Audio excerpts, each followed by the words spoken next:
Listen to this orchestra. The notes are mathematically flawless, the pitch is perfect, but the resulting sound is entirely hollow. While the pitches and rhythm provide the basic framework, composers add specific directions for energy and emotion to guide a performer's interpretation. Communicating these nuances requires a specialized vocabulary. For those studying the ABRSM Grade 2 syllabus, that means mastering a specific set of Italian terms. Without these instructions, a piece of sheet music is essentially raw data. With them, it becomes a vivid narrative. The foundation of any performance is tempo. This is the overarching instruction that dictates the physical speed of the music. At the slower end of the spectrum, imagine the ponderous steps of an elephant, which gives us largo, or picture a solemn tortoise methodically making its way across the stage for grave. This table shows the definitions.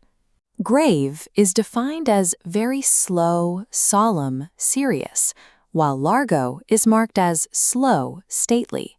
Panning further down the list, we hit the accelerator.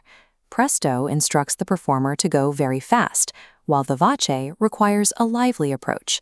In our orchestra, this is where the cheetah takes off in a dead sprint, and the squirrel starts bouncing between the music stands. A conductor establishes this tempo first, because the underlying speed governs the energy level for every other instruction that follows.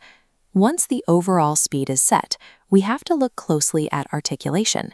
This tells a player how to attack, sustain, or release an individual note.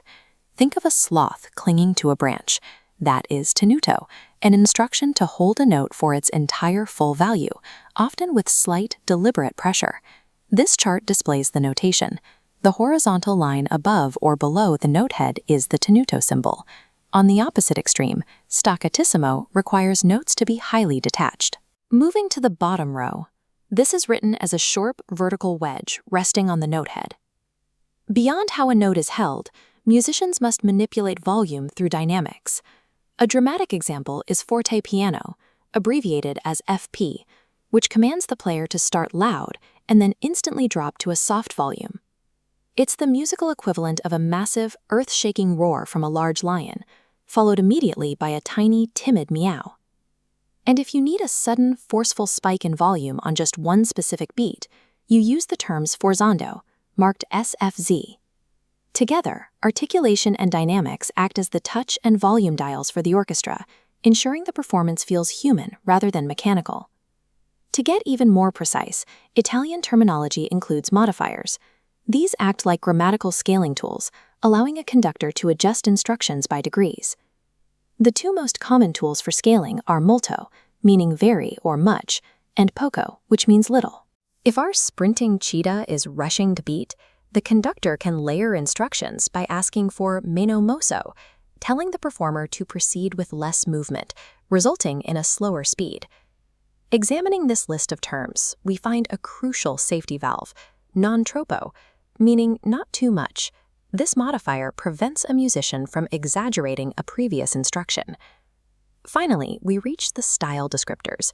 These dictate the overarching character of a passage. A piece might need to flow grazioso, gracefully, or stand tall and perform majestoso, majestically. To apply these styles, composers frequently use the word con, meaning with. A conductor might ask the strings to play con modo, with movement, to drive the piece forward. By combining root words with these grammatical scales, a composer can mandate a specific variety of musical expressions, making modifiers the most sophisticated layer of the Grade 2 vocabulary. Now, the conductor raises the baton once more.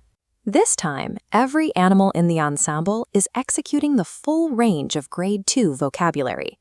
The rigid, robotic playing is now gone. In its place are sharp staccatissimo attacks, sweeping tempo changes, and massive forte piano dynamic shifts that breathe life into the score.